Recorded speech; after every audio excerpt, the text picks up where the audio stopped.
왕의 침서로 제4장 신자의 제사장 직분. 때때로 난 남자들이 그리스도의 신부라 불리는 것에 대해 어떻게 느낄지 궁금하다. 아마 여자들이 자신을 하나님의 아들로 보기가 어려운 것과 마찬가지이리라. 제사장이란 말을 들을 때 언뜻 남성이 떠오른다. 하지만 오랜 경험과 구약의 제사장직을 깊이 연구해 본 결과 거룩해진 신자들로서 우리 모두는 제사장으로 불릴 수 있다는 사실을 깨닫게 되었다. 구약의 제사장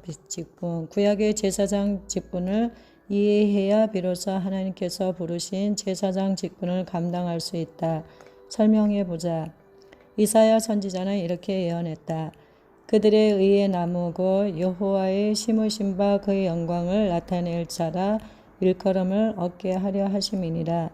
그들은 오래 황폐하였던 곳을 다시 쌓을 것이며 예로부터 무너진 곳을 다시 일으킬 것이며 황폐한 성읍 그 대대로 무너져 있던 것들을 중수할 것이며 오직 너희는 여호와의 제사장이라 일컬음을 얻을 것이라. 사람들이 너희를 우리 하나님의 봉사자라 할 것이며 너희가 열방의 재물을 먹으며 그들의 영광을 얻어 자랑할 것이며. 이사야 61장 3, 4, 6절. 이사야는 새로운 제사장 무리들에 대해 예언하고 있다. 그리고 그 무리가 바로 우리다. 오래 황폐하였던 곳을 다시 쌓고 무너진 곳을 다시 일으킬 제사장들이다. 오늘날 제사장으로 부름받았다는 사실을 깨닫기 시작한 많은 신자들은 자신의 역할을 견고한 진을 허무는 일처럼 부정적인 것으로만 보는 경향이 있다. 분명 이런 일도 해야 한다. 하지만 하나님께서 역사의 마지막 때에 사용하고자 하는 제사장직은 단지 영적인 구조제 이상의 역할일 것이다. 이들은 다시 쌓고 다시 일으키고 새롭게 할 자들이다. 구약의 제사장들은 성전에서 여러 임무들을 맡고 있었다. 하지만 출애굽기 28장은 제사장의 가장 주된 임무가 하나님을 섬기는 일이라고 거듭 말씀하고 있다. 너는 이스라엘 자손 중 내 형 아론과 그 아들들을 그와 함께 내게로 나오게 하여 나를 섬기는 제사장 직분을 행하게 하되 너는 그것들로 내 형 아론과 그와 함께한 그 아들들에게 입히고 그들에게 기름을 부어 위임하고 거룩하게 하여 그들로 제사장 직분을 내게 행하게 할지며.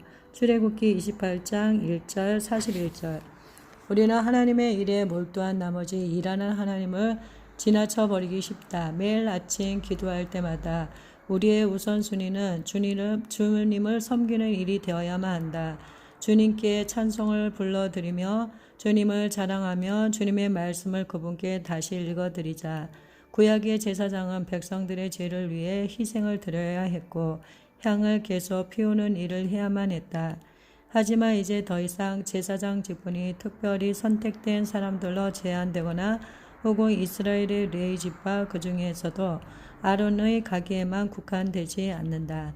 오늘날 휘장을 넘어 지성소로 들어가는 일이 결코 1년에 딱 한 번 단 한 사람만이 생명을 걸고 들어가는 것이 아니다.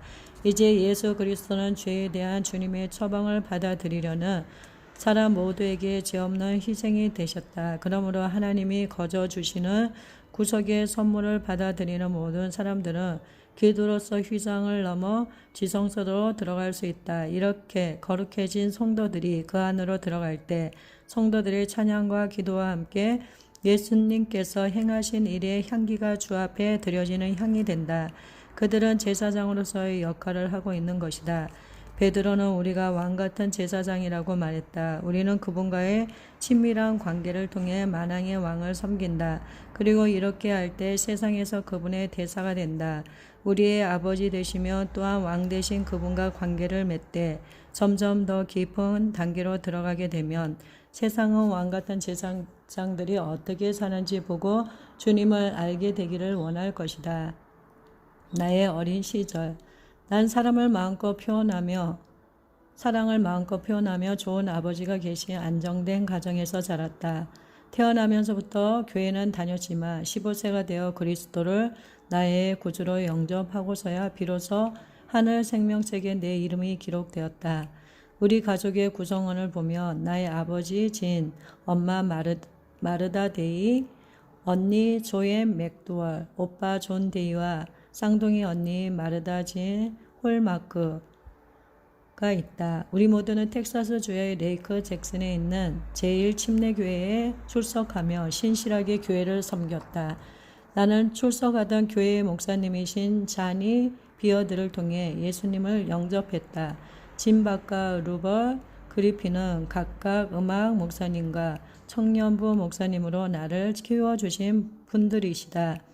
이분들은 주 예수님을 향한 열정적인 사랑을 보여주셨고 내 안에 주님을 알고자 하는 열망을 갖도록 해주셨다. 예수님을 알아가면서 어린 시절 가졌던 많은 문제점들에 대한 해답을 얻었다. 어려서 나는 다른 사람들의 필요에 대해 무척이나 민감했다. 그래서 어떤 이들은 내가 긍휼의 은사를 가졌다고 말했고 또 다른 이들은 내가 지나치게 감정적이어서 자제해야 한다고 했다. 다행히 진정한 크리스천이 되면서 나는 내가 중보를 위해 태어났다는 사실을 깨닫게 되었다. 하지만 중보에 대한 부르심에 대해 아는 것이 거의 없었다. 그 시절 나는 많은 시간을 주님 앞에 울며 기도했다. 어떻게 주님께 더 가까이 갈 수 있을까 하는 의문이 생기면서 내 기도 생활이 아직 미흡하다는 사실을 깨닫고 하나님을 묘사하는 많은 표현들을 모아 목록을 만들기 시작했다. 아가서 1장 3절에 보면 내 이름이 쏟은 향기름 같으므로란 말씀이 나온다. 주님께 내 마음을 잘 표현하도록 돕는 목록을 만든다는 것 때문에 마귀는 나를 위선자라고 송사하려 했다. 하지만 난 적의 송사를 무시하고 그 거짓말에 귀를 닫고 계속해서 예수님을 자랑했다. 그래서 지금은 주님의 위엄을 표현하는 낱말들이 300개를 넘어섰다. 주님을 향한 여러분의 사랑 단어장에 보탤 수 있도록 내가 가진 목록 중에 일부를 소개하면 다음과 같다. 모든 능력, 생명의 떡, 지존자, 구세주, 아바 아버지, 신랑, 생명으로 들어가는 문, 내 영혼의 연인, 주님, 여호와, 나의 중보자, 거룩함, 위엄 있는 부드러운 내 사랑, 자비와 은혜가 풍성하신 남편, 모든 시대의 왕, 기쁨을 주는 분, 기도의 동력자, 나의 눈동자, 만물의 창조주, 친구, 영화로우신 분, 신실하신 분. 난 하루에 15분씩 기도하기를 시작했다. 그리고 나중에는 30분씩 했다. 내 기도 생활이 개발될수록 주님의 마음에 더 가까이 가고 싶은, 그래서 그분의 좋은 친구가 되고 싶은 열망도 더 자라났다. 하루는 주님과 평상시처럼 대화하다가 주님과 더욱 친밀한 관계를 누리고 싶다는 깊은 소원이 일어났다. 주님의 선하심으로 난 앤드루 머레이, 리저 하월즈, 워치만니, 에벌린, 크리스텐슨, 디 이스트만, A.W. 토조와 같은 사람들의 책을 읽게 되었고 내 기도의 삶은 더욱 풍성해졌다. 그리고 기도의 친밀감을 누리고자 나는 영적 갈망을 이해하는 사람들을 만날 기회가 찾아왔다. 코리 여사를 만나다. 결국 중요한 만남이 1973년 이루어졌다.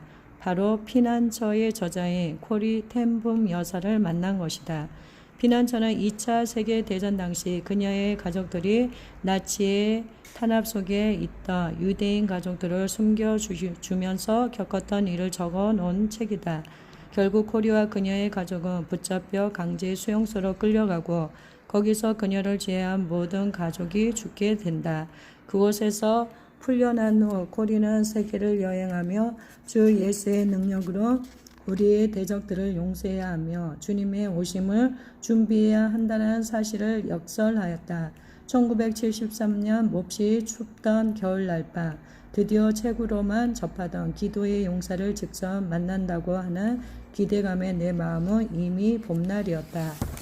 그 당시 23세로 하나님의 길을 그리 많이 경험해 보지 못한 나는 비록 미숙하지만 이처럼 하나님이 마련해 주신 기회를 통해 내 영적 성장에 중요한 통찰력을 갖기를 희망하며 마음 가득 배움의 열정이 불타오르고 있었다. 남편 에디와 나 테네시 멤피스에 사는 유명한 크리스천 사업가의 집에서 열린 저녁 파티에 초대받아 갔다.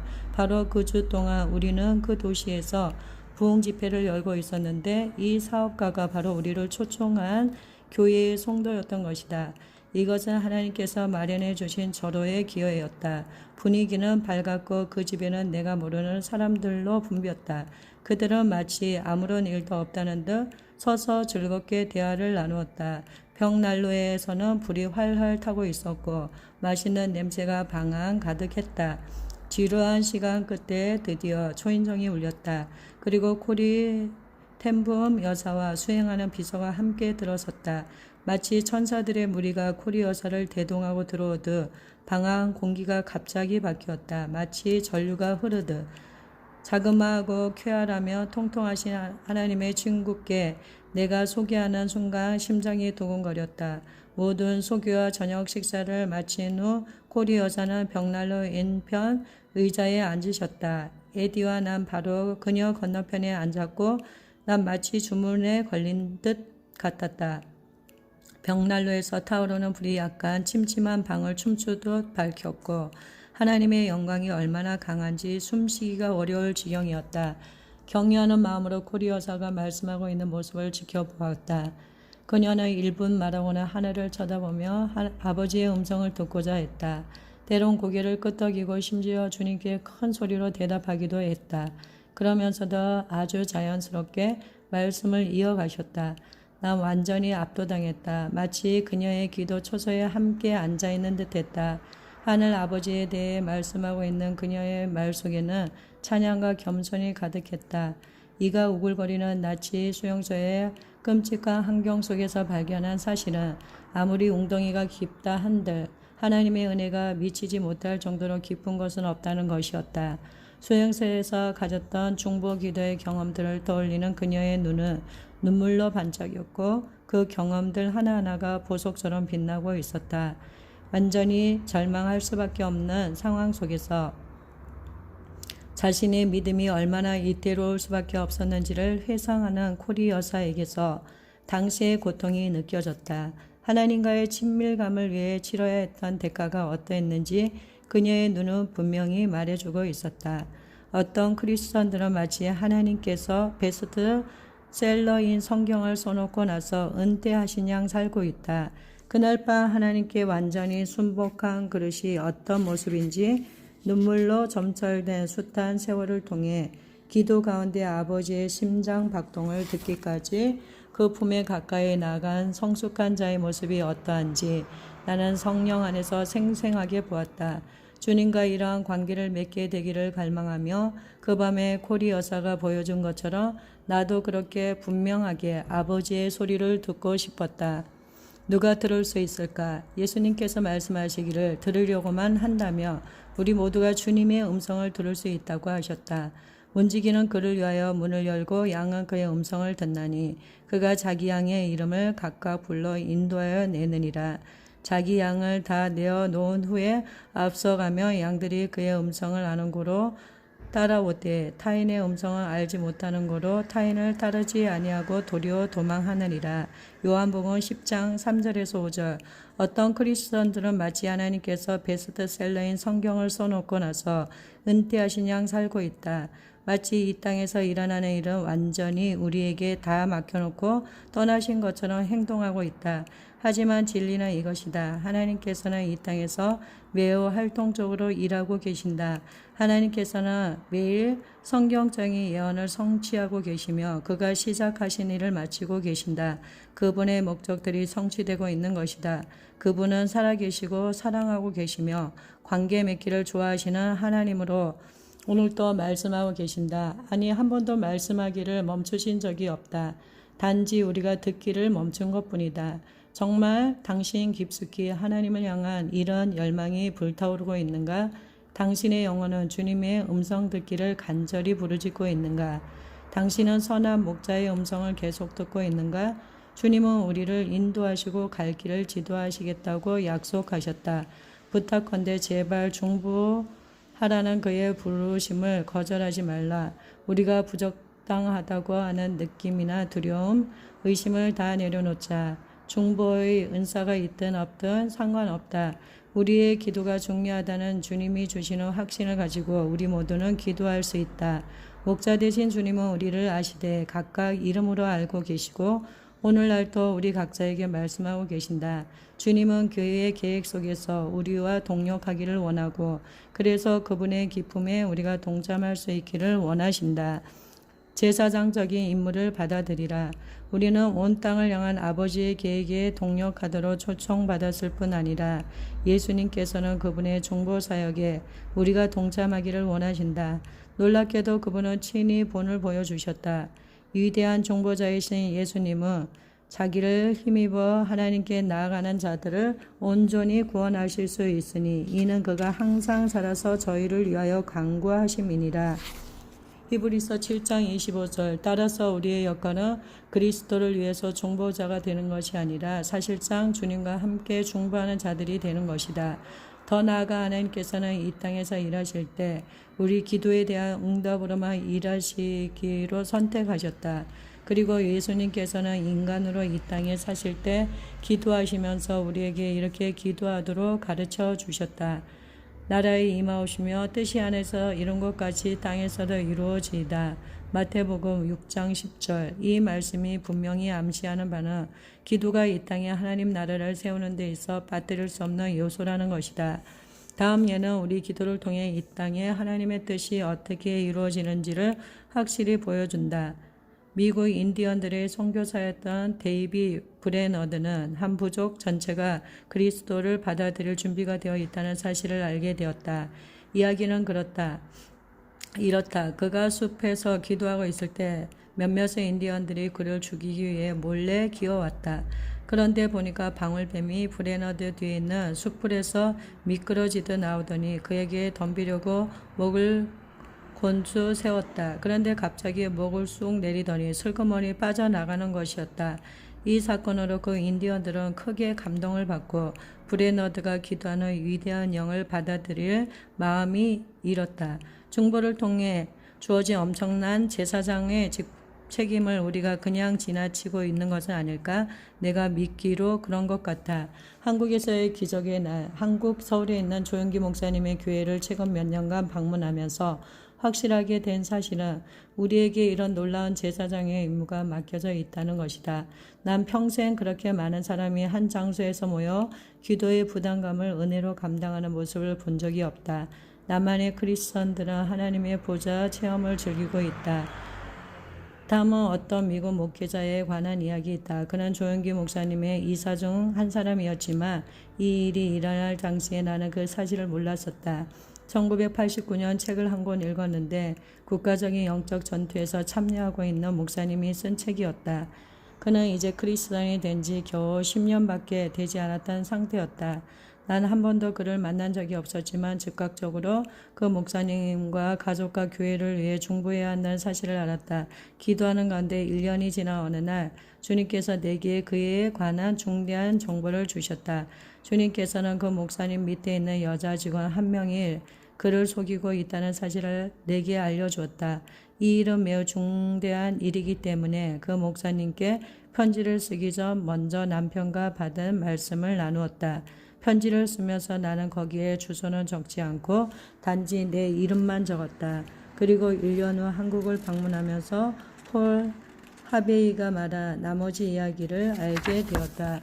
남편 에디와 난 3만 명이 모인 조영기 목사님 교회에 앉아 있었고 그때 교회의 성장 연례 컨퍼런스 강사로 참석한 피터 와그너 박사님을 처음 만나게 되었다. 한 9개월 전쯤 와그너 박사님이 쓴 글을 읽고 있는데 주님께서 내 마음 가운데 그를 위해 매일 기도하라고 말씀하셨다.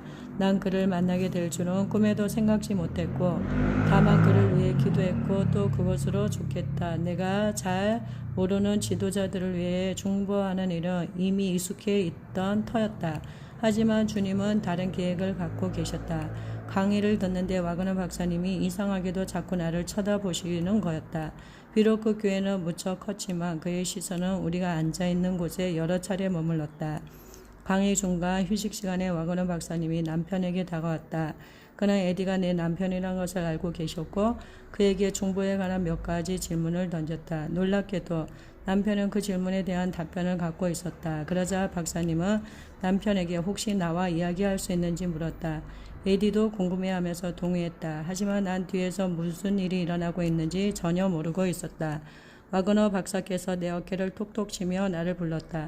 돌아보니 그가 거기 서 있었고 내 얼굴은 그만 빨개지고 말았다. 그는 깊은 갈색 눈을 반짝이며 나를 똑바로 쳐다보면서 이렇게 물었다. 당신은 중보자이지요? 그렇죠? 난 고개를 끄덕이며 좀 불안한 듯 대답했다. 네, 그런데요.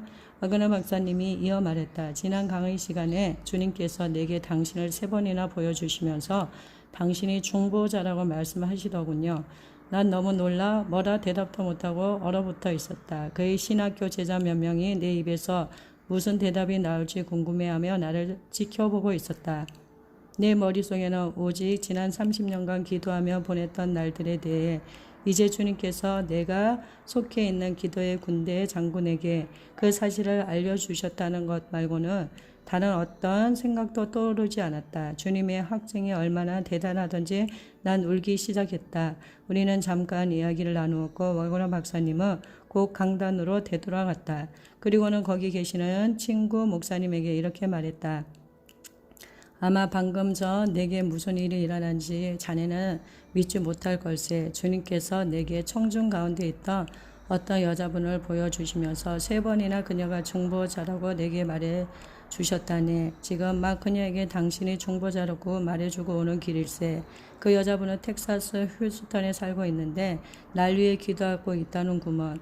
그 목사님이 물었다. 혹시 그 여자가 앨리스 스미스 아니던가? 와그너 박사가 고개를 끄덕이며 물었다. 아니 자네가 어떻게 앨리스 스미스를 알고 있지? 그가 대답했다. 사실 안다고는 할 수 없지만 한 1년 전쯤 텍사스 휴스턴에 사는 앨리스 스미스라는 여자에게서 편지 한 통을 받았지. 그녀는 우리 직원들 중에 어떤 사람에게 있을 수 있는 문제를 소상하게 말해 주었다네. 그런데 그 사람 말이 다 옳았어. 우리 교회 행정을 맡고 있는 여직원이 교회에서 거금을 횡령했었고 난 그 사실을 안 즉시 해고했지. 그 직원이 떠난 후부터 우리 교회 헌금이 매주 1만 5천 불씩 증가했네. 내가 그 앨리스란 분을 만나 감사의 말이라도 좀 전하고 싶은데 그 다음 쉬는 시간에 보니 와그너 박사님과 그 목사님이 함께 나를 향해 계단을 내려오고 계신 거였다. 난 너무 당황하여 몸에서 힘이 다 빠져버렸다. 그만 압도당하고 말았다. 난 오랜 세월 내 기도의 골방에 몰래 숨어 많은 지도자들을 위해 기도해왔다. 그리고 지금 내가 특별히 기도하고 있던 5 지도자 가운데 2사람을 만나고 있는 것이다. 그 목사님은 모든 이야기를 들려주었고 난 큰 격려와 은혜를 받았다. 그가 물었다. 왜 그 편지에 주소나 연락처를 적지 않으셨습니까? 난 부끄러운 듯 이렇게 대답했다. 사실 그게 틀릴지도 모를까 봐 겁이 났어요. 1-2 정보의 과부하. 그날 밤 와그너 박사님과 그의 부인 도리스는 내게 그들을 위한 1-2 중보자가 되어달라고 부탁했다. 와그너 박사님은 1-2 중보자가 어떤 역할을 하는지 설명해 주었는데 1-2 중보자란 자신이 기도해주는 사람과 정기적으로 연락을 취한다. 그들은 때때로 다른 교회와 관련된 행사에서 만날 수도 있지만 보통 그 중보자들 간의 접촉은 별로 없다. 물론 난 기꺼이 동의했다. 이미 9개월 전부터 주님이 내게 맡긴 부담이기도 했기 때문이다. 이런 부탁이 내게 영광이었다. 그 1991년 3월 나는 피터 와그너 부부의 1-1 중보자가 되었다. 와그너 박사님의 정의에 따르며 1-1 중보자란 주님이 선택한 사람들로 이런 특별한 관계는 주님과 서로에 대한 개인적인 신뢰감에 바탕을 둔다. 한국에서 1-2 중보자로 부탁받았던 당시에 나는 2시간 동안 와그너 박사님 부부를 통해 주님께서 전 세계적으로 하고 계신 기적적인 일들을 듣게 되었다. 그리고 하나님께서 어떻게 이 부부를 사용하고 계신지 알게 되었다. 정말 놀라웠다. 하지만 정보의 과부하가 걸렸다. 그날 밤 호텔에 돌아오자 1988년에 캔사스 시티에서 레오나르 레이븐힐이 말했던 말씀이 생각났다. 하나님께서는 그냥 기도에는 응답하지 않으신다. 그분은 오직 간절한 기도에만 응답하신다. 난 간절히 기도했고 그 응답이 빨리 오기를 또한 간절히 바랬다. 난 이렇게 기도했다. 주님, 와그너 부부께서 하고 계신 그 많은 일들을 위해 제가 이렇게 기도할 수 있을까요? 전 정말 어디서부터 시작해야 할지 모르겠어요. 전 아무래도 이 일에 적당한 사람이 아닌 것 같습니다. 이때 주님이 분명하게 내 마음에 말씀하셨다. 내가 너를 불렀고 내가 너를 통해 내 목적을 이루리라. 엄청난 평안이 내 마음 가운데 쏟아져 들어왔다. 예배와 중보, 우리의 제사장적 책임, 하나님께서 제사장 임무를 맡기셨으니 만일 내게 주어진 예배와 중보적 책임에 순복하기만 하면 주님께서는 그 역할을 감당할 수 있는 능력을 주시리라는 깨달음이었다. 다음 성경 말씀에는 사도 요한이 우리를 하나님 앞에 선 제사장이라고 부르고 있다. 충성된 증인으로 죽은 자들 가운데서 먼저 나시고 땅의 임금들의 머리가 되신 예수 그리스도, 우리를 사랑하사 그의 피로 우리 죄에서 우리를 해방하시고 우리를 나라와 제사장으로 삼으신 계시록 1장 5절에서 6절. 하나님을 위해 사람에게 나아가는 기술은 습득했지만 사람들을 위해 하나님께 나아가는 법에 대해서는 결코 익숙치 않다.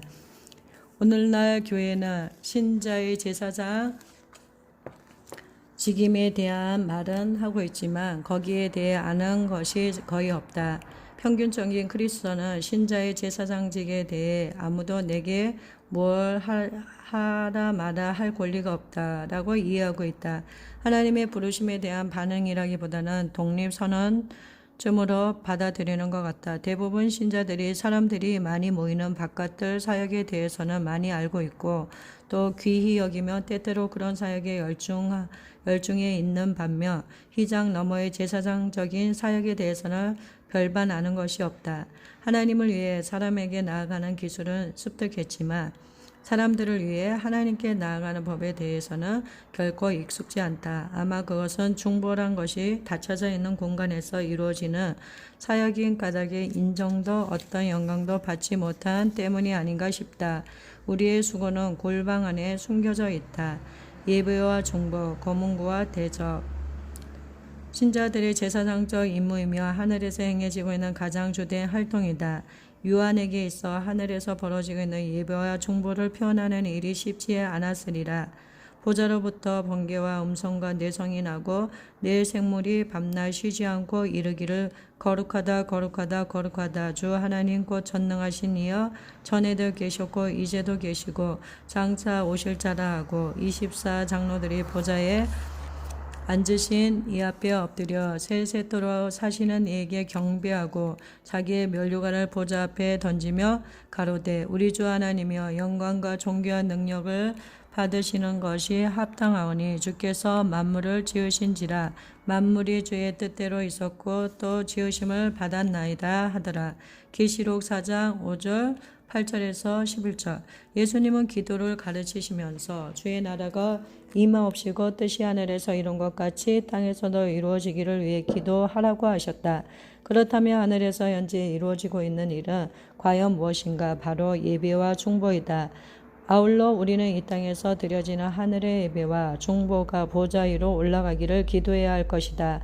친밀한 관계 가운데 이루어지는 중보의 엄청난 기쁨에 대해 어찌 말로 표현할 수 있을까? 정말 천국이 따로 없다. 그건 이 세상 것이 아니다. 친밀한 중보가 일어나는 동안 난 아버지와 함께 시간의 한계를 넘어 영원이라는 영적인 세계로 발을 들여놓게 된다. 거기서 경의에 찬 눈으로 스스로 계신 삼위일체 하나님을 배우며 완전한 경외심 가운데 깨닫게 되는 사실은 우리가 주님의 임재 가운데 예배하는 기쁨을 누릴 뿐 아니라 하늘의 계획 가운데 참여하는 특권을 갖게 된다는 것이다. 하지만 이런 제사장적인 임무는 우리의 편의대로 이루어지는 것이 아니라 우리의 희생을 통해 이루어진다.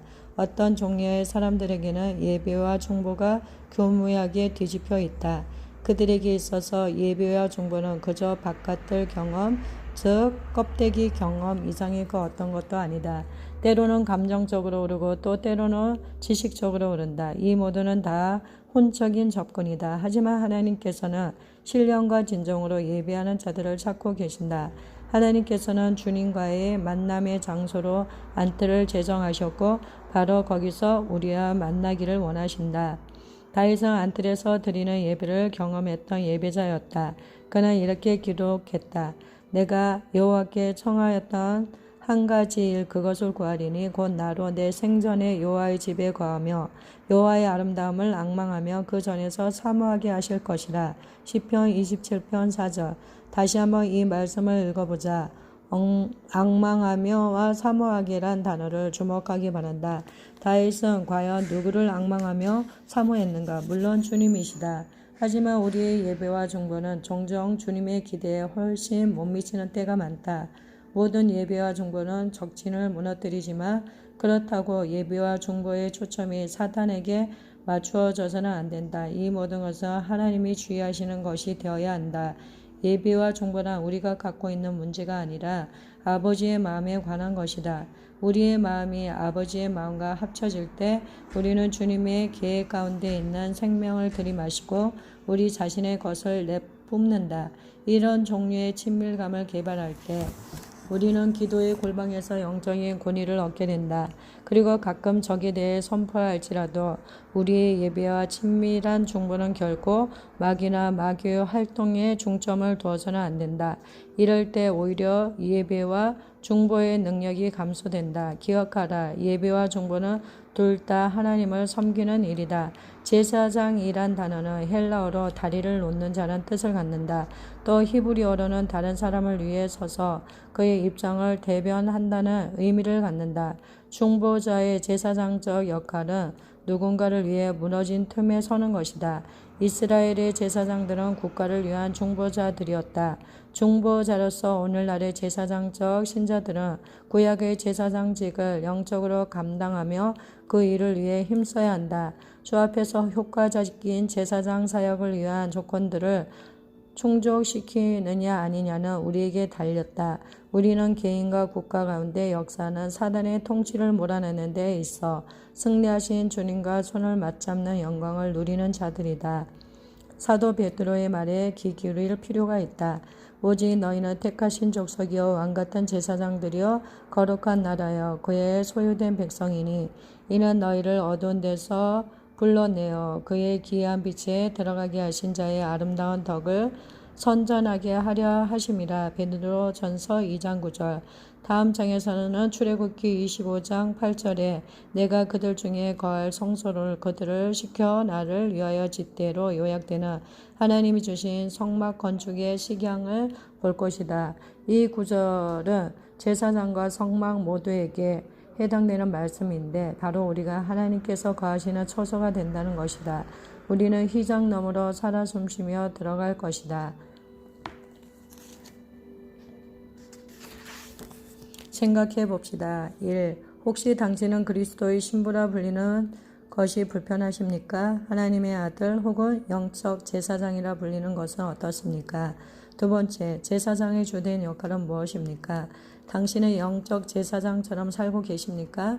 주님께서 당신에게 주를 섬기자라고 말씀하실까요? 세 번째, 주님을 더 알고 싶은 진정한 갈망을 가지고 계십니까?